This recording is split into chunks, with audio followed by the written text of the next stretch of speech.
Beta gamma जो आपके पास raise थी उनकी प्रॉपर्टीज भी हमने देख ली थी, है ना। उसके बाद आज कर रहे हैं, नहीं हाफ लाइफ भी हमने लास्ट लेक्चर में कर लिया था।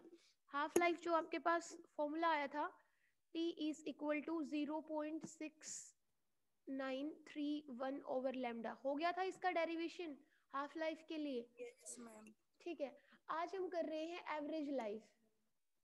देखिए एवरेज लाइफ का टॉपिक करना है कि अगर कोई रेडियो एक्टिव एलिमेंट है उसकी एवरेज लाइफ हम कैसे निकालेंगे, वो हमें पढ़ना है।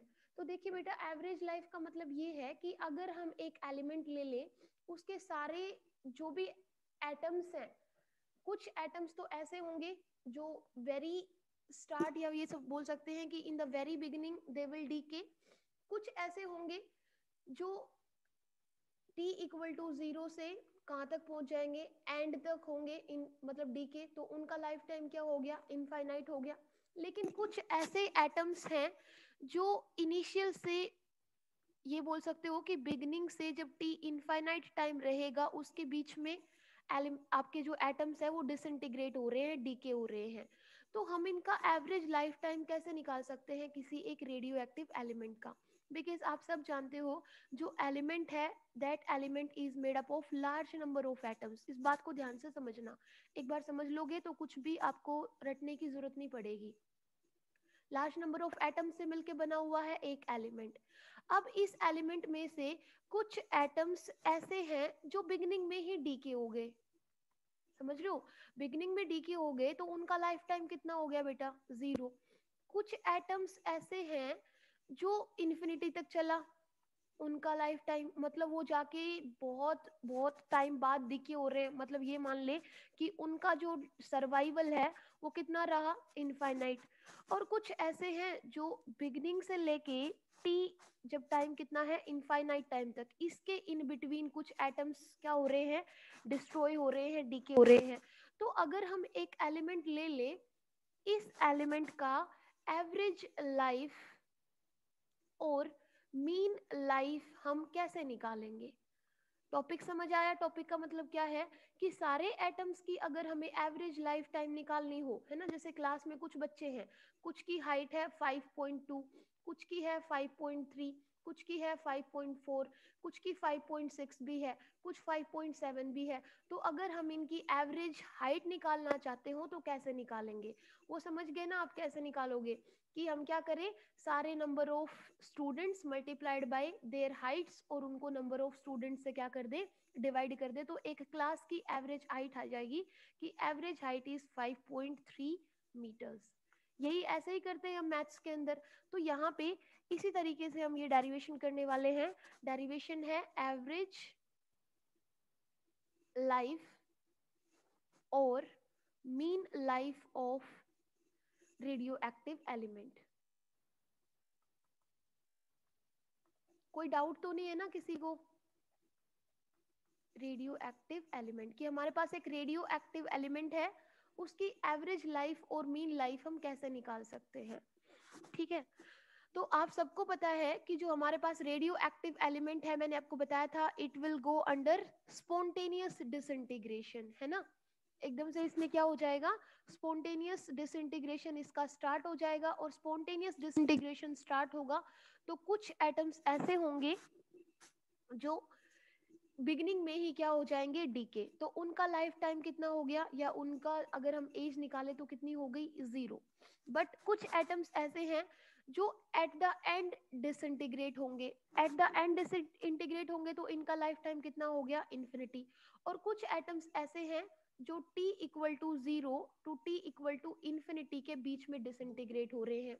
सो how can we find out their life time, तो उसके लिए हम क्या निकालेंगे, एवरेज लाइफ टाइम निकालेंगे। तो एवरेज लाइफ टाइम और मीन लाइफ टाइम को हम कैसे डिस्कस कर सकते हैं, average life of a radio active element can be obtained by calculating, हमें क्या कैलकुलेट करना पड़ेगा, bye calculating the total life.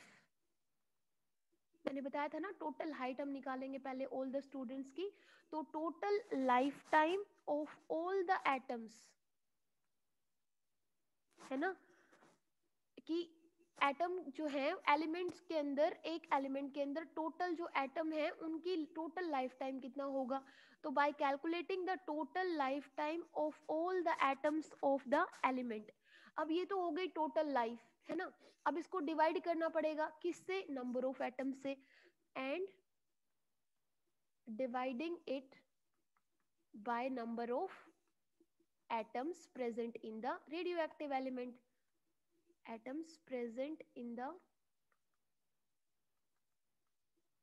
radioactive element, कि कितने तो एटम्स थे, ठीक है, उन एटम्स को उनकी लाइफ से क्या कर दे, मल्टीप्लाई कर दे, ठीक है, तो वो टोटल लाइफ आ जाएगी एलिमेंट्स की, और फिर उसको number of element, number of atom से क्या कर दे, डिवाइड कर दे, तो वो हर एटम की एक एवरेज लाइफ मिल जाएगी हमें। यहाँ तक कोई प्रॉब्लम नहीं।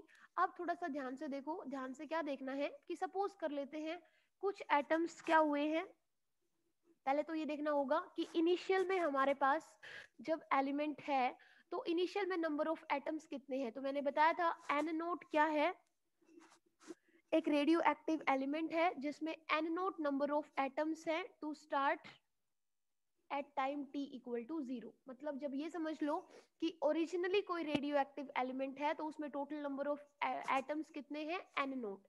जब उसमें ये मान के चलिए कि टाइम कितना है, 0 टाइम है, मतलब डिसइंटीग्रेशन एक तरह से स्टार्ट ही नहीं हुआ है। लेकिन हम ये मान ले कि n क्या है, number of atoms left undecayed, ये मैंने बताया था आपको जब रेडियो एक्टिविटी लो किया था, number of atoms left undecayed at a time t, किसी टाइम t पे सपोज n नोट में से कुछ एटम्स ऐसे हैं जो डिसइंटीग्रेट हो चुके हैं, तो किसी भी टाइम t पे जो अनडिकेड बचे हैं, मतलब जो डिसइंटीग्रेट नहीं हुए हैं, वो कितने हैं, n है। तो n is number of atoms left undecayed at time t। अब हम क्या मान रहे हैं यहाँ से बेटा, ये मान रहे हैं कि मान लो dn नंबर ऑफ एटम्स क्या हो रहे हैं, डिसइंटीग्रेट हो रहे हैं, कितने टाइम में, dt टाइम में। तो हर dt टाइम में एवरी आफ्टर, और ये समझ लीजिए कि हर dt टाइम में कितने एटम्स डिसइंटीग्रेट हो गए, dn एटम्स। तो इन dn एटम्स का जो लाइफ टाइम है वो कितना हो गया, dt, क्योंकि dt में ये डिसइंटीग्रेट हो रहे हैं। लेकिन जो बाकी बचे हुए आगे जो नेक्स्ट फर्दर dn होंगे, डिसइंटीग्रेट होंगे, उनका लाइफ टाइम क्या होगा, t और t प्लस dt, क्योंकि वो अगेन dt टाइम में हो जाएंगे। फिर जो बाकी बचे हुए हैं वो अगेन t प्लस dt में होते रहेंगे, उनका लाइफ टाइम।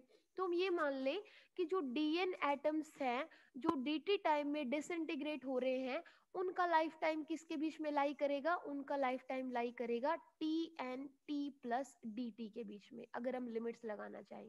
ये चीज क्लियर हुई, क्योंकि किसी भी टाइम पे t टाइम पे नंबर ऑफ एटम्स कितने हैं, n है, जो कि डीके नहीं हुए हैं।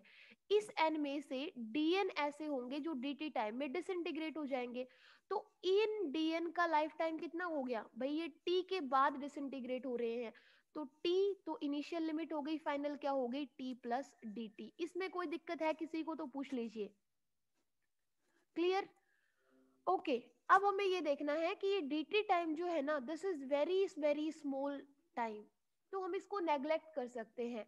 और नेग्लेक्ट कर सकते हैं तो हम ये देखिए कि जो ये dn एटम्स हैं जो dt टाइम में इंटीग्रेट हो रहे थे, डिसइंटीग्रेट हो रहे थे, तो उनका लाइफ टाइम हम किसके बीच में मान रहे थे, t और t प्लस dt के बीच में मान रहे थे। और dt बहुत स्मॉल है, तो हमने ये मान लिया कि जो dn एटम्स हैं जो डिसइंटीग्रेट हो रहे हैं, उनका लाइफ टाइम भी क्या है, t ही है।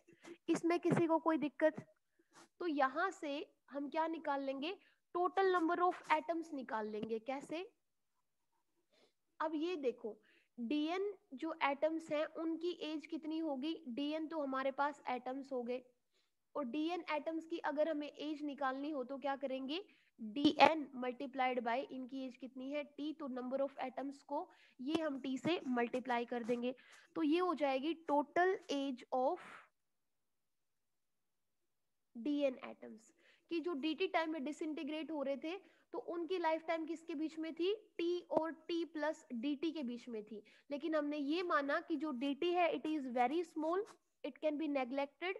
सो जो डीएन एटम्स थे बेटा, उनकी life time, average life time हमने कितनी मान ली, टी। अब हम ये मानेंगे कि टोटल एज कितनी होगी, तो टोटल एज होगी डीएन मल्टीप्लाइड बाय टी। इसमें किसी को कोई दिक्कत? अब बस हम इसको क्या करेंगे, इंटीग्रेट कर देंगे।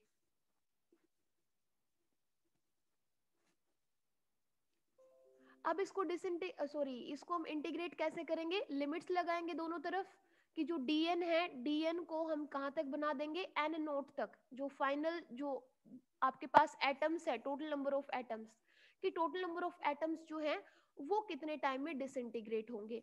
तो सबसे पहले हमने क्या निकाला कि हमारे पास जो डीएन एटम्स हैं, उन डीएन एटम्स की जो टोटल एज हमारे पास आ गई, वो कितनी आ गई बेटा, डीएन मल्टीप्लाइड बाय टी, ये आ गई।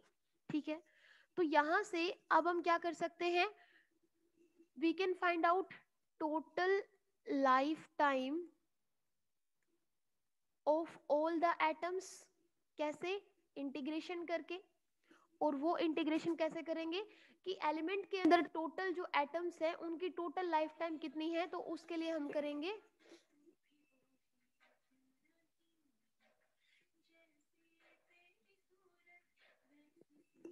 एक मिनट, हेलो,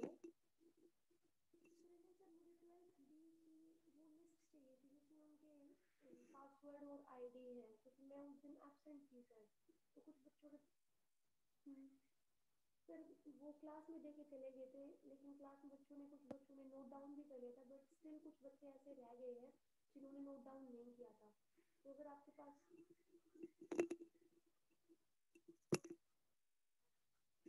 नहीं नहीं, जिस बच्चे को चाहिए होगा ना, मैं उसी को उनका आईडी और पासवर्ड हाँ प्रोवाइड कर दूंगी।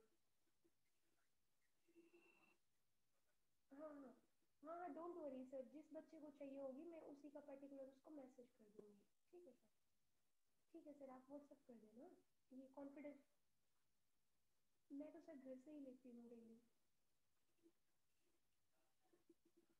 सर मैं तो व्हाट्सएप के थ्रू, गूगल मीट के थ्रू, व्हाट्सएप के थ्रू ले रही हूँ। हाँ जी सर, तो आप एक बार ये प्लीज़ मैसेज कर दीजिए मुझे। ठीक है सर, थैंक यू। ओके बेटा, तो total life time of all the atoms of the element, मतलब एलिमेंट के अंदर जो टोटल एटम्स हैं उनकी लाइफ टाइम हम कैसे निकाल सकते हैं, टोटल लाइफ, वो हम इंटीग्रेट करेंगे किसको, ये टी डीएन जो है, डीएन क्या है, नंबर ऑफ एटम्स। अब अगर इसको हम क्या कर दें कि इनिशियल में 0 से एन नोट है ना, इसको अगर हम इंटीग्रेट कर दे तो हमारे पास टोटल लाइफ टाइम आ जाएगी कि डीएन की हमने क्या लगा दी, लिमिट लगा दी कि इनिशियल में कितने, लास्ट में कितने रह जाएंगे, 0, और फुल कितने हैं, एन नोट। तो एन नोट सारे के सारे एटम्स को डिसइंटीग्रेट होने में कितना टाइम लगेगा, तो वो देखिए कैसे निकाल सकते हैं, total life time of all the atoms, ये टी डीएन था, कुछ एटम्स की लाइफ टाइम थी, उसको हमने इंटीग्रेट कर दिया इस डीएन की लिमिट लगा के। यहाँ तक कोई दिक्कत? अब हम देखिए एवरेज लाइफ टाइम क्या थी, average life time of radio active element, उसको डिनोट करेंगे हम टाउ से, और ये क्या है, total life time of all the atoms divided by number of atoms, total number of atoms. अब ये कैसे निकाल सकते हैं, total life of all the atoms, देखिए ये हमने निकाल ली है, और नंबर ऑफ एटम्स हमारे पास कितने हैं, एन नोट है, तो बस हमें क्या करना है, इसको यहाँ पे रख दीजिए, total life time of all the atoms हो गया ये, तो ये हो जाएगा 0 से एन नोट, ये हो जाएगा टी डी एन, तो ये तो हो गई टोटल लाइफ टाइम। अब टोटल नंबर ऑफ एटम्स कितने हैं हमारे पास, वो है एन नोट। यहाँ तक किसी को कोई दिक्कत है तो पूछ लीजिए। अब क्या करेंगे, देखिए हमने एक इक्वेशन निकाली थी, इक्वेशन क्या थी, dn by D T, rate of disintegration, वो इक्वल था किसके, माइनस लेमडा एन, यही था। और यहां से हमने क्या किया था कि आपके पास dn की वैल्यू निकालनी थी, dn कितना आ जाएगा यहाँ से, minus lambda n d t. देखिए ये रिजल्ट मैंने कहाँ से उठाया है, रेडियो एक्टिव लो से उठाया है आपका, वहां से dn by dt rate of disintegration वो डायरेक्टली प्रोपोर्शनल था number of atoms left undecayed. ये किया था ना हमने, dn by dt is directly proportional to n। यहाँ से प्रोपोर्शनलिटी को रिमूव किया था तो लैम्डा आ गया था और माइनस साइन लगाया था। तो ये वही रिजल्ट मैंने यहाँ से उठाया है। तो यहाँ से अगर हम क्या करना चाहें, इस dn की वैल्यू पुट करना चाहूँ तो dn की वैल्यू ये आ गई, लेकिन इस n को चेंज कर देते हैं। अगर आपको याद हो तो n को हमने लिखा था n नोट e की पावर माइनस लैम्डा t लिखा था, तो वो n अगर यहाँ पे पुट कर दे तो ये क्या आ जाएगा, minus lambda n naught e की पावर माइनस लैम्डा t और क्या आ गया dt, और एक इसकी वैल्यू आ गई dn की। तो इस इक्वेशन में ये वैल्यू पुट कर दीजिए तो हमारे पास इक्वेशन क्या बन जाएगी, देखिए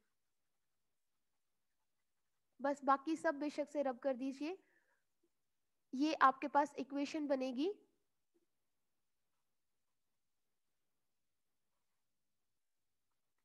आपके पास इक्वेशन रहेगी टोटल लाइफ टाइम, ये हो जाएगा टाउ 0 से n नोट, यही था बेटा। और ये आपके पास बनेगी, देखिए dn की जगह हम क्या पुट करेंगे, minus lambda n naught e की power minus lambda t dt, और साथ में क्या है t भी है हमारे पास, तो ये हो गया t और डिवाइडेड बाय n नोट। ठीक है, ये देखिए जो आपके पास इंटीग्रेशन है ये सिर्फ न्यूमरेटर में है, तो इसको मैं अलग से लिख देती हूँ सो दैट आप कंफ्यूज ना हो। ये आपके पास सिर्फ न्यूमरेटर में है इंटीग्रेशन 0 से n नोट। ठीक है बेटा, अब n नोट से n नोट कैंसिल हो गया। अब आप देखें यहाँ पे लैम्डा t, ठीक है, यहाँ पे t dt और यहाँ पे भी t, मतलब यहाँ पे सिर्फ क्या है हमारे पास, टाइम की बात कर रहे हैं। जो नंबर ऑफ एटम्स थे वो तो अब कैंसिल आउट हो गए हैं, तो हमें क्या करना पड़ेगा, ये जो लिमिट है किसकी टर्म्स में, नंबर ऑफ एटम्स की टर्म में, उसको चेंज करके किसकी टर्म में करना पड़ेगा, टाइम की टर्म में चेंज करना पड़ेगा। तो इसको कैसे चेंज करेंगे, ध्यान से देखो, यहाँ पे अपर लिमिट है n नोट। अब इसको बिल्कुल अच्छे से समझ लें, अदरवाइज रटना पड़ेगा आपको, और रटने की जरूरत है नहीं अगर माइंड में रखोगे तो। जब total number of atoms n naught क्या है, number of atoms left undecayed, तो इस केस में टाइम कितना था याद हो तो 0। जब सारे के सारे जो नंबर ऑफ एटम्स हैं वो डिसइंटीग्रेट होके 0 हो जाएंगे तो उस टाइम पे टाइम कितना होगा, इन्फिनिटी। ये चीज समझ आई, फिर से समझिए। जब टोटल नंबर ऑफ एटम्स क्या है एन नोट, वो एटम्स हैं जो कि अनडिकेड है, मतलब डिसइंटीग्रेशन उनका नहीं हुआ है, तो वो कब है, जब टाइम कितना है 0। जब सारे के सारे डिसइंटीग्रेट होके 0 बच गए तो टाइम कितना होगा, इनफाइनाइट टाइम होगा। तो जहां पे एन नोट है वहां पे हम 0 रख देंगे और जहां पे 0 है वहां पे इनफाइनाइट रख देंगे। इसमें किसी को कोई दिक्कत हो तो बताएं, क्लियर है, रटोगे तो नहीं। तो बस ये लिमिट्स आप चेंज कर दीजिए, क्योंकि ये जो एन नोट और 0 हमने लिमिट्स लगाई हैं ये नंबर ऑफ एटम्स की लगाई थी। अब क्योंकि हमारे पास जो इंटीग्रेशन के अंदर टर्म्स है वो टाइम के रिस्पेक्ट में है, तो यहाँ पे लिमिट्स भी हमें चेंज करनी पड़ेगी, और ये लिमिट क्या बन जाएगी, यहाँ पे 0 कब था, जब इनफाइनाइट टाइम हो जाएगा। यहाँ पे एन नोट कब है, जब टाइम 0 है, और ये हो गया माइनस लैम्डा ई की पावर माइनस लैम्डा टी, और ये हो गया टी डी टी। ठीक है, अब हम क्या कर सकते हैं, देखिए यहाँ पे माइनस है, और इस माइनस को चेंज करने के लिए यहाँ पे अगर हम लिमिट्स को रिवर्स कर दे तो ये माइनस कैंसिल हो जाएगा। कैसे, देखो यहाँ पे अपर लिमिट में ले लूँ इनफाइनाइट और लोअर लिमिट ले लूँ 0, तो ये जो माइनस है ये प्लस बन जाएगा लैम्डा ई की पावर माइनस लैम्डा टी, और ये टी डी टी। किसी को कोई दिक्कत, यहाँ से मैंने लिमिट्स को रिवर्स कर दिया तो ये माइनस भी माइनस माइनस प्लस हो जाएगा, और यहाँ से अपर लिमिट बन गई अब लैम्डा और लोअर लिमिट बन गई 0, और यहाँ से माइनस कैंसिल आउट हो गया। कोई दिक्कत नहीं ना। अब ये याद रखिए किसके इक्वल चल रहा है, एवरेज लाइफ टाइम के इक्वल चल रहा है टाउ। अब देखो बेटा, यहाँ से जो टाउ है वो कितना आ जाएगा, लैम्डा तो कांस्टेंट है, लैम्डा को इंटीग्रेशन से बाहर रख लीजिए, और हमें क्या करना है, इंटीग्रेशन करना है किसका, 0 से इनफाइनाइट टी ई की पावर माइनस लैम्डा टी और डी टी। तो अब हम ये क्या करना है, ये है integration by parts, first function as it is, integration of second, then minus करेंगे second function as it is, integration of first. यही करोगे ना, तो देखो कैसे करेंगे, यहां से ऐसे कर लेते हैं, ये लैम्डा, अब पहले t को एज इट इज रख लेते हैं, है ना, तो टी को रखा एज इट इज, इंटीग्रेशन किया e की पावर माइनस लेमडा टी का। तो मैंने आपको उस दिन भी बताया था e की पावर माइनस लेमडा टी का इंटीग्रेशन क्या होगा, e की पावर माइनस लेमडा टी, और ये माइनस लेमडा कहाँ जाएगा, डिनोमिनेटर में। क्लियर है। और ये लिमिट्स क्या रहेगी, 0 से इन्फिनिटी। तो फर्स्ट फंक्शन को एज इट इज रख दिया, इंटीग्रेशन कर दिया सेकंड फंक्शन माइनस, अब क्या करेंगे, second function as it is, integration of second, यही करेंगे, तो ये हो जाएगा 0 से इन्फिनिटी। अब हम क्या करेंगे, e की पावर माइनस लैम्डा टी, और क्या करेंगे dt, और ये हो जाएगा माइनस लैम्डा। अब देखो इसका इंटीग्रेशन अभी करना बाकी है ना। अब क्या किया देखिए, हमने क्या किया, फर्स्ट फंक्शन को एज इट इज रखा था e की पावर माइनस लेमडा टी, और ये हो गया हमारे पास। अब देखिए हमने क्या किया है कि आपके पास ये लेमडा टी था, e की पावर का सिर्फ हमने क्या किया है, इंटीग्रेशन किया है, यहाँ से dt आपके पास अलग से रख लिया। अब इसका इंटीग्रेशन हम करने वाले हैं, पहले तो सिर्फ इसका किया था, अब इसका करेंगे, तो पहले इसको सोल्व करो। इसको याद रखो कि इसका इंटीग्रेशन जब करोगे तो इसका 0 हो जाएगा, क्योंकि यहाँ पे एक बार पावर में 0 रखोगे, अपर लिमिट e की पावर इन्फिनिटी करोगे और यहाँ पे इन्फिनिटी पुट करोगे तो ये 0 हो जाएगा। माइनस में जब e की पावर t की जगह 0 पुट करोगे और यहाँ पे भी 0 पुट करोगे तो 0 मल्टीप्लाइड बाय 1, तो ये भी 0 बन जाएगा। तो ये तो कंप्लीट आपके पास क्या बन गया, 0। हमें इसको सोल्व करना है कि इसका इंटीग्रेशन कितना होगा। ठीक है बेटा, अब इसका इंटीग्रेशन अलग से सोल्व कर लेते हैं। तो ये क्या होगा, माइनस लेमडा और माइनस माइनस माइनस प्लस, तो ये हो जाएगा 1 by lambda integration of 0 to infinity, ये आएगा। और ये आपके पास क्या आ जाएगा, e की पावर माइनस लेमडा टी, और ये बन गया dt। ठीक है, अब इसका क्या करेंगे, देखो इसके लिए हमें ये करना पड़ेगा, सिंपली 1 बाय लेमडा e की पावर माइनस लेमडा टी, और ये क्या बचेगा, माइनस लेमडा बच गया यहाँ से। एक मिनट एक मिनट,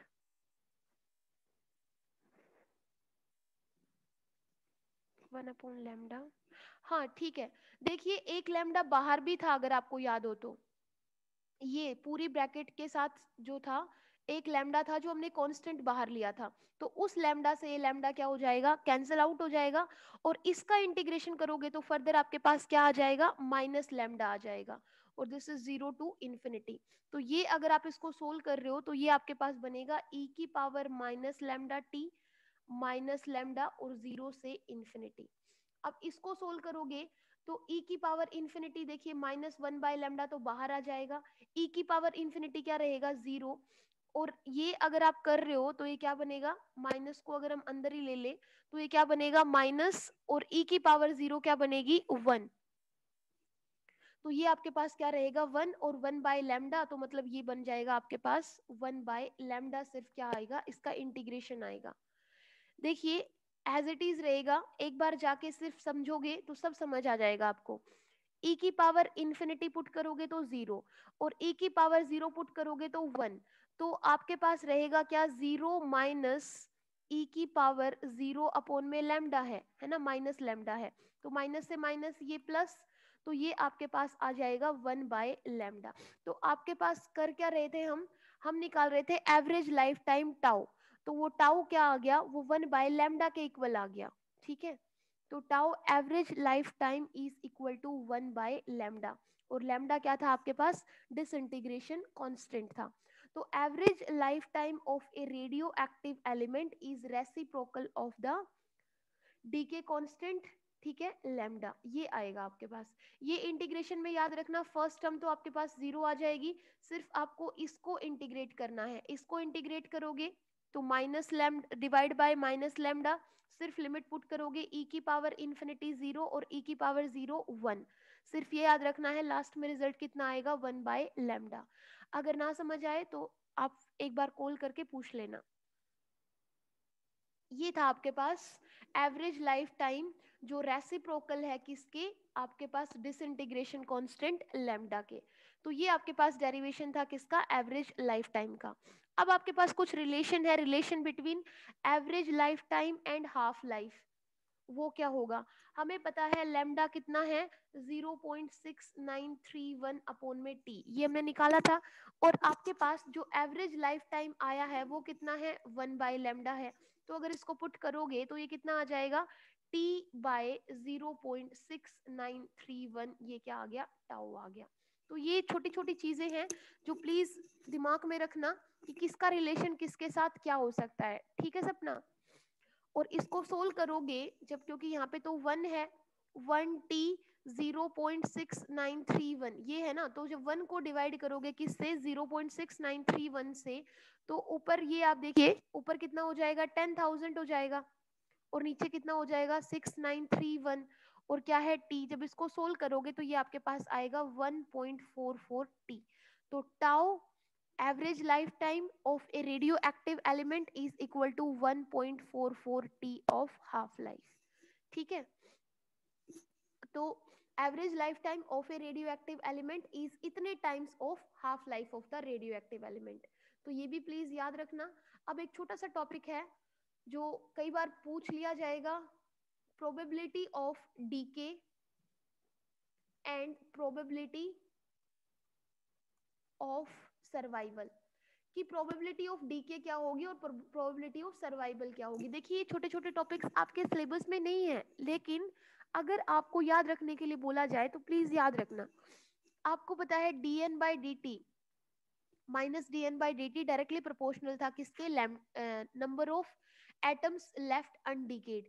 ये क्या था, rate of disintegration is directly proportional to the number of atoms left undecayed, ये हमने लिखा था। तो यहाँ से क्या आ गया था dn by D T equal आ गया था माइनस लैम्डा, क्योंकि प्रोपोर्शनलिटी को रिमूव किया था तो ये माइनस लैम्डा, और यहाँ से आया था n, ये याद है आपको। फिर हमने n को डिनोमिनेटर में ले लिया था और t dt को यहाँ शिफ्ट कर दिया था, तो क्या बन गया था dn by n is equal to minus lambda dt, ये बना था, ठीक है श्रुति। अब आपको याद हो तो हमने दोनों तरफ इंटीग्रेशन किया था, और इंटीग्रेशन करने के बाद दोनों तरफ log लिया था, तो ये आपके पास बन गया था n by n naught is equal to e की पावर माइनस लैम्डा टी, याद आया। तो यहाँ से ये जो है वो आपके पास क्या रहेगी कि n क्या है नंबर ऑफ एटम्स लेफ्ट अनडिकेड, और ये क्या है नंबर ऑफ एटम्स, जो टोटल नंबर ऑफ एटम्स थे जो क्या थे आपके एलिमेंट के अंदर प्रेजेंट थे। तो यहाँ से अगर हम देखें तो ये जो है अगर n जो है वो अगर न्यूमरेटर में शिफ्ट करो तो ये बन जाएगा माइनस लैम्डा टी, मतलब n नोट धीरे धीरे टाइम के साथ क्या हो रहा है माइनस, मतलब डीके हो रहा है, इसीलिए n को हमने क्या लिखा है कि डीके होने के बाद जो बाकी रिमेनिंग रह गया है वो अनडिकेड।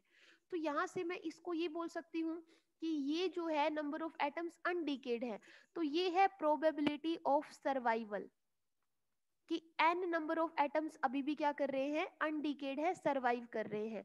तो ये प्रोबेबिलिटी बनी किसकी, प्रोबेबिलिटी ऑफ सर्वाइवल। अब डीके की कैसे निकाल सकते हैं, अगर 1 में से इसको माइनस कर दे, 1 minus n by n naught को माइनस कर दे, तो ये आपके पास क्या बन जाएगी प्रोबेबिलिटी ऑफ डीके, ये आ जाएगा। तो ये क्या बनेगा, ये यहाँ पे एलसीएम लोगे तो n नोट बाई n और डिवाइडेड बाई एन नोट, और यहाँ पे दूसरी तरफ भी क्या है 1 माइनस ई की पावर माइनस लैम्डा टी है, इसको भी माइनस कर दो 1 में से, तो ये आपके पास क्या बनी, this is known as probability of DK.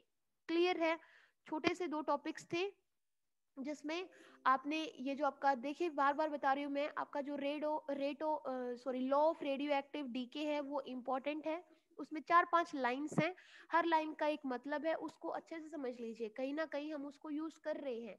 फटाफट एक न्यूमेरिकल लिखिए, न्यूमेरिकल है इसमें सारी चीजें क्लियर हो जाएंगी। एक रेडियो एक्टिव आइसोटोप है X, has a half life को हम डिनोट करते हैं टी से, तो मैं डायरेक्टली लिख रही हूँ हाफ लाइफ कितनी है 3 सेकेंड्स है।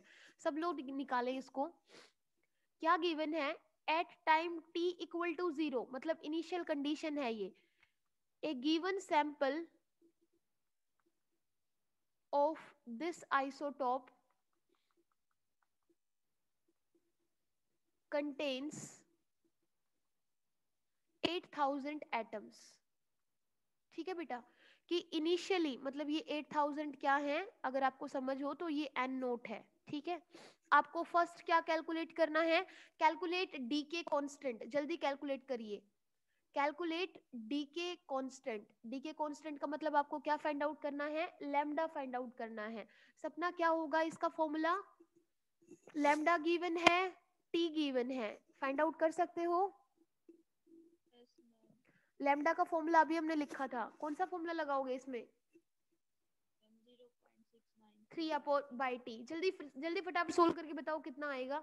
ये आ जाएगा 0.6931 अपॉन में टी, तो ये आएगा 0.6931 अपॉन में टी कितना दे रखा है 3 सेकेंड। तो सिंपली आपको मल्टीप्लाई करना है, देखिए 0 ये आ जाएगा 2, ये आ जाएगा 3, ये आ जाएगा 1 और ये आ जाएगा 0। ठीक है, तो ये आपके पास आ गया 0.231 और ये क्या रहेगा सेकंड इनवर्स, ये तो आपने निकाल लिया।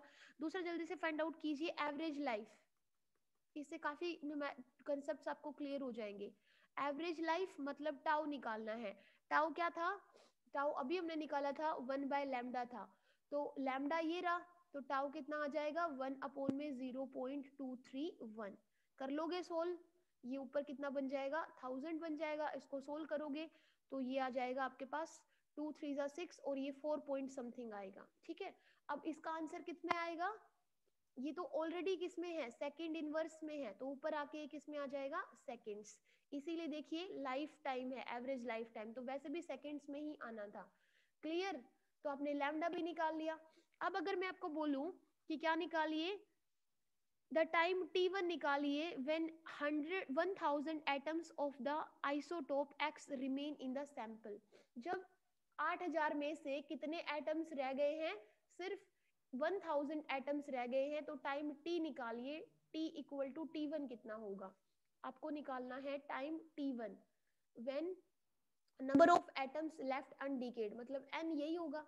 तो जब n कितना बन जाए 1000 बन जाए तो निकालिए। तो कैसे निकालोगे, याद है हमारे पास एक फॉर्मूला था n by N naught is equal to 1 by 2 की पावर n, याद है सपना।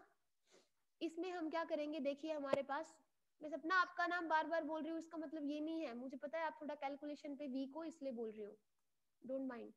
n कितना है 1000, n नोट कितना है 8000। मैं इसलिए सोल्व करके दिखा रही हूँ क्योंकि आप लोग थोड़े से कैलकुलेशन पे वीक हो। ये 3 0 से 3 0 कैंसिल आउट हो गई, ये हो गया 1/8 और ये बन गया 1/2 की पावर n। अब सपना 1/8 को हम 1/2 की फॉर्म में ला सकते हैं, यस ला सकते हैं। कैसे, 1/2 को अगर मैं ये लिख दूं क्यूब, तो 1/2 का क्यूब क्या होगा 1/2, 1/2 इंटू 1/2 बन गया 1/8। तो मैं 1/2 की पावर अगर 3 लिख दूं तो उसका मतलब 1/8 ही है, और ये क्या है 1/2 की पावर n। तो देखिए बेस सेम होता है तो हम क्या कर सकते हैं, पावर्स को इक्वेट कर सकते हैं। तो यहाँ से n की वैल्यू कितनी आ गई 3 आ गई। अब n की वैल्यू 3 आ गई तो आप खूब अच्छे से जानते हो कि स्मॉल t आप निकाल सकते हो। कैसे, आपके पास फॉर्मूला था, क्या फॉर्मूला था आपके पास, फॉर्मूला ये था कि t is equal to n into t, याद है ये फॉर्मूला। तो यहाँ से हमें t1 निकालना है, जब आपके पास n कितने हैं 1000 है, तो ये कैसे निकल जाएगा, ये हमारे पास निकल जाएगा n कितना आया 3 और हाफ टाइम कितना है वो आपको दे रखा है 3 सेकेंड्स, तो ये हो गया 9 सेकेंड्स। श्रुति क्लियर, चलें आगे। आई होप सिलेबस धीरे धीरे हो रहा है, लेकिन सिलेबस माइंड में भी जाना चाहिए, ऐसा तो नहीं मेरे जो एफर्ट्स है वो वेस्ट जा रहे हैं। अब इसमें लास्ट चीज एक और देख लीजिए, आपको क्या निकालना है, आपको निकालना ये है कि नंबर ऑफ डीकेज, देखिए इसको थोड़ा सा ध्यान से देखिए, नंबर ऑफ डीकेज पर second in the sample at t equal to t1 seconds, मतलब नंबर ऑफ डीकेज कितनी होंगी। तो नंबर ऑफ डीकेज कैसे निकाली थी हमने, देखिए ये dn बाई dt क्या है, नंबर ऑफ डिकेज ही तो है कि dn एटम्स dt टाइम में क्या हो रहे हैं डिसइंटीग्रेट हो रहे हैं। तो यहाँ पे टाइम कितना है t इक्वल टू t1, और इसको हमने dn बाई dt को क्या लिखा था लैम्डा n लिखा था, अगर याद हो तो, याद है ना, dn by dt directly proportional था n के, तो dn बाई dt किसके इक्वल हो जाएगा लैम्डा n के। तो यहाँ से t इक्वल टू t1 हमें करना है, ठीक है। नंबर ऑफ डिकेस पर second at sample t equal to t1। अब देखते हैं ये कितना आएगा। लैम्डा की वैल्यू आपके पास है कितनी है 0.231 इनटू आपके पास n है नंबर ऑफ एटम्स जो थे लेफ्ट t1 पे, जब टाइम t1 था तो उस टाइम पे n की वैल्यू कितनी थी 1000 थी, तो उसको 1000 से क्या कर दीजिए मल्टीप्लाई कर दीजिए, वही आपके पास क्या होगा आंसर होगा। तो देखिए इसको सोल्व करेंगे तो ये आ जाएगा, तो dn by dt at time t equal to t1 कितना आ गया 231 सेकेंड इनवर्स। क्लियर, चले आगे। किसी को कोई डाउट तो नहीं है बेटा, ऐसा हो जो मैं क्लियर नहीं कर पा रही हूँ? आवाज बहुत कम आ रही है, थोड़ा ध्यान रखूंगी, थोड़ा और लाउडली बोलने की कोशिश करती हूँ। नेक्स्ट आपके पास टॉपिक है activity of a radio active substance. Radio activity of a substance कैसे निकाल सकते हैं? देखिए एक्टिविटी निकालनी है, activity of a radio active substance. तो एक्टिविटी का मतलब क्या, एक्टिविटी का मतलब क्या होता है? एक्टिविटी इज डिफाइंड, इस एक्टिविटी को हम ए से डिफाइन करते हैं, and it is defined as total rate of disintegration, total rate of disintegration of the substance. कि आपके पास जो सब्सटेंस आपने लिया है, रेडियो एक्टिव सब्सटेंस लिया है, उसका टोटल रेट ऑफ डिसइंटीग्रेशन क्या होगा, उसी को हम क्या कहते हैं एक्टिविटी कहते हैं। कि वो किस रेट से डिसइंटीग्रेट हुआ है, that term is known as activity. अब कैसे निकालेंगे देखियो, रेडियो एक्टिविटी का जो लो था according to radio activity decay law, वो क्या था n is equal to n naught e की पावर माइनस लैम्डा t था, याद है? फिर हमने क्या किया था, दोनों तरफ इंटीग्रेशन कर दिया था, तो इंटीग्रेशन करने के बाद ये क्या बना था, ये बना था dn बाई dt, और ये आपके पास बन गया था माइनस लैम्डा। देखिए n नोट तो आगे रहेगा, ये माइनस लैम्डा आ जाएगा यहाँ पे, तो ये बना माइनस एन नोट लैम्डा ई की पावर माइनस लैम्डा टी, याद है यही बना था। अब हम क्या कर सकते हैं, यहां से एन नोट ई की पावर लैम्डा टी, अगर मैं इसको ऐसे लिख लूं minus lambda N naught E की पावर माइनस लैम्डा टी, इसको हम क्या पुट कर सकते हैं, इसको पुट कर सकते हैं एन, तो dn बाई dt क्या बन गया माइनस लैम्डा एन। ये आप सब जानते हो, वैसे भी डायरेक्टली मैं लिख देती तो आपको आप समझ जाते, ये चीज क्लियर है। अब यहां से एक्टिविटी जो है वो क्या है, टोटल रेट ऑफ डिसइंटीग्रेशन, और टोटल रेट ऑफ डिसइंटीग्रेशन आ गया ये, तो एक्टिविटी जो है वो इक्वल होगी minus D N by D t, that is equal to lambda n. ये चीज क्लियर है। तो जब नंबर ऑफ एटम्स कितने हैं, एन नंबर ऑफ एटम्स हैं जो कि अनडिकेड है, उस केस में एक्टिविटी को हम क्या लिखेंगे, ए लिखेंगे।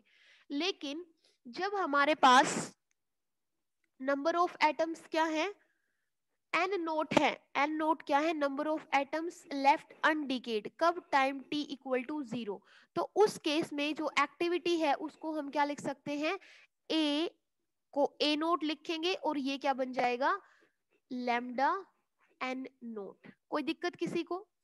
अब हम सिंपली क्या करें, ये तो ए है, ए कितना है लैम्डा एन के, और ए नोट कितना है लैम्डा एन नोट। अगर यहाँ से हम a बाई ए नोट कर दें तो कितना आ जाएगा, a की वैल्यू क्या है लैम्डा एन, और a नोट की वैल्यू क्या है लैम्डा एन नोट, तो लैम्डा से लैम्डा कैंसिल, तो ये आपके पास क्या आ जाएगा, अगर थोड़ा सा मैं इरेज कर दूं इसको यहाँ से, तो ये आपके पास आ गया a इज इक्वल टू, ये तो a नोट यहाँ चला जाएगा, ठीक है, a इज इक्वल टू, पहले इसको लिख लेते हैं, देखिए n बाई एन नोट क्या बनेगा, यहां से देखिए हमने लिखा था n इज इक्वल टू, हमने लिखा था n is equal to N naught E की पावर माइनस लैम्डा टी। बेटा मुझे n बाई एन नोट की वैल्यू निकालनी है, तो n बाई इस n नोट को अगर मैं यहाँ पे डिनोमिनेटर में ले लूँ तो क्या आ जाएगा e की पावर माइनस लैम्डा टी, तो यहाँ से पुट कर सकते हैं ये क्या बन जाएगा n बाई एन नोट, ये बन जाएगा e की पावर माइनस लेमडा टी। तो यहाँ से a क्या बन जाएगा, ये a नोट यहाँ शिफ्ट कर जाएगा न्यूमरेटर में, तो ये बन जाएगा a नोट e की पावर माइनस लेमडा टी। और ये आपके पास क्या आ गई, एक्टिविटी। एक्टिविटी क्या है, total rate of disintegration of a substance. कोई दिक्कत, चले आगे। ओके, इसमें थोड़ा सा चेंज और है, वो क्या है, देखिए n को हमने क्या लिखा था, n नोट e की पावर माइनस लेमडा टी, यही लिखा था। तो देखिए यहाँ पे n जो था वो भी एक्सपोनेंशियली डिक्रीज हो रहा था, और एक्टिविटी जो है वो भी एक्सपोनेंशियली क्या हो रही है, डिक्रीज हो रही है, किसके साथ, टाइम के साथ। तो अगर थोड़ा सा चेंज यहाँ पे ये कर दे, इस एक्टिविटी को भी थोड़ा सा n बाई एन नोट जो हमने लिखा था ना 1/2 की पावर n, उसमें अगर चेंज करना चाहें तो कैसे चेंज कर सकते हैं, देखो यू नो लैम्डा अभी हमने निकाला था 0.6931 अपॉन में टी, और टी क्या है, हाफ लाइफ है। यहां से आपके पास ए की वैल्यू भी क्या आ जाएगी, यहां से अगर हम देखें, इसने लिखा है कि आपके पास ए की वैल्यू क्या है, ये देखिए ए है आपके पास minus D N by D T, और इसको लिखा था लैम्डा एन। तो लैम्डा की वैल्यू ये यहाँ पे एक्टिविटी में लैम्डा एन है, तो लैम्डा की वैल्यू कितनी है, वो है 0.6931 अपॉन में टी, और ये क्या आ जाएगा एन। तो यहाँ से हमारे पास एक्टिविटी भी क्या बन गई, एक्टिविटी की वैल्यू आ गई 0.693 एन बाई टी, ये है। तो कहने का मतलब ये है कि एक्टिविटी जो है वो इनवर्सली प्रोपोर्शनल है किसके, हाफ लाइफ के। ठीक है, कि दोनों के बीच में जो रिलेशन है वो कैसा है, इनवर्स रिलेशन है। किसी का हाफ लाइफ टाइम ज्यादा तो activity smaller, half life time कम तो एक्टिविटी ज्यादा। ठीक है, ये चीज याद रखें। अब हमने देखा था ए बाई, यहाँ से अगर हम देखें ए बाई ए नोट तो करें तो वो भी ई की पावर माइनस लेमडा टी आ जाएगा, या फिर ये देखें ए बाई ए नोट, वहां पे था एन बाई एन नोट, और ये एन बाई एन नोट किसके इक्वल था, 1/2 की पावर एन। तो यहाँ से भी यही फॉर्मूला रहेगा। ठीक है बेटा, आगे चले, कोई दिक्कत तो नहीं, ये छोटी छोटी चीजें हैं बिल्कुल, लेकिन इनके ऊपर न्यूमेरिकल्स आएंगे। फर्स्ट है क्यूरी क्या होता है। अब हमें कुछ एक्टिविटी की यूनिट्स पढ़नी है। What are the units of activity, activity क्या है, total rate of disintegration of the substance. तो क्यूरी को हम डिनोट करते हैं सी आई से, और क्यूरी क्या है, एक्टिविटी की एक यूनिट है। ठीक है, तो क्यूरी को कैसे डिफाइन कर सकते हैं, the activity of a radio active substance is said to be 1 curie when 3.7 into 10 to the power 10 decays takes place in 1 second.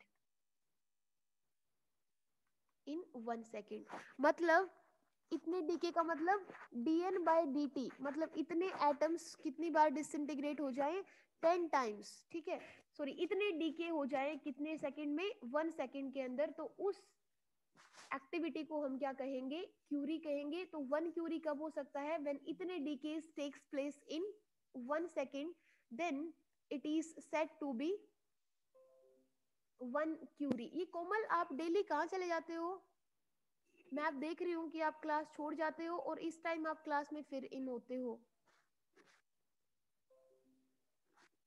हाँ कोमल, तो 1 क्यूरी आपके पास कितना आ गया, 3.7 into 10 to the power 10 decays पर सेकेंड। इसको हम क्या कहेंगे, 1 क्यूरी कहेंगे। पता नहीं आप डेली इसी टाइम शायद दूसरे फोन से ज्वाइन करते हो, मैं आपको 2-3 दिन हो गए हैं नोटिस कर रही हूँ। देन सेकेंड यूनिट है बैक्यूरेल, BQ से डिफाइन करते हैं। अब देखिए ये जो क्यूरी है वो तो एक यूनिट है किसकी, एक्टिविटी की, लेकिन जो बैक्यूरेल है BQ से डिनोट करते हैं, ये SI यूनिट है किसकी, एक्टिविटी की। इसको हम कैसे डिनोट कर सकते हैं, 1 बैक्यूरेल जो है वो इक्वल होता है किसके, 1 डीके पर सेकेंड के। तो यहां से देखिए 1 क्यूरी है वो 3.7 into 10 to the power 10 decays पर सेकेंड है और 1 डीके पर सेकेंड क्या है, बैकरल है। तो हम क्या लिख सकते हैं, यहाँ से जो डीके पर सेकेंड है उसकी जगह हम बैकरल लिख सकते हैं। तो ये क्या हो जाएगा, 1 curie is equal to 3.7 into 10 to the power 10, और ये क्या लिख सकते हैं हम, बैकरल लिख सकते हैं। कोई डाउट हो तो पूछ लीजिए। नेक्स्ट थर्ड यूनिट है आपके पास रदरफोर्ड आरडी। रदरफोर्ड यूनिट है आपके पास रेडियो एक्टिविटी की, जिसको हम आरडी से डिनोट करते हैं। और ये कितनी होती है, ये आपके पास इसको हम आरडी से डिनोट कर रहे हैं, दैट इज रदरफोर्ड। और ये क्या है, it is the activity of a radio active sample. और ये बोल सकते हो कि रेडियो एक्टिविटी सैंपल की activity is set to be 1 Rutherford when 10 to the power 6 decays takes place in every 1 second. तो 1 रदरफोर्ड किसके इक्वल हो जाएगा, 10 टू द पावर 6 डीकेज पर सेकेंड। ठीक है बेटा। 1 क्यूरी किसके इक्वल था, 1 curie is equal to 3.7 into 10 to the power 6, sorry 10 to the power 10 decays पर सेकेंड। तो ये तो क्या था, क्यूरी था। 1 बैकरल किसके इक्वल था, 1 बैकरल था 1 डीके पर सेकेंड। इसलिए यहाँ पे हमने क्या लिख दिया था, डीके पर सेकेंड को बैकरल के इक्वल लिख दिया था, तो क्यूरी और बैकरल में रिलेशन आ गया था। तो ये तीनों यूनिट्स क्या है, इसकी एक्टिविटी की यूनिट्स हैं, जिसमें से अगर ऐसा यूनिट आपसे पूछा जाए तो ऐसा यूनिट क्या रहेगी, बैकरल रहेगी, जो कि इक्वल है 1 डीके पर सेकेंड के। क्लियर, कोई डाउट तो नहीं।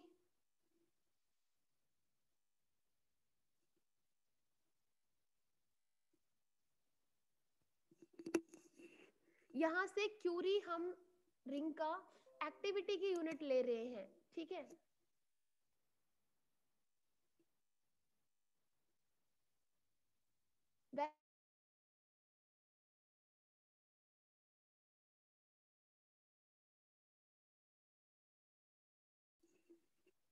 नेक्स्ट आपके पास देखिए,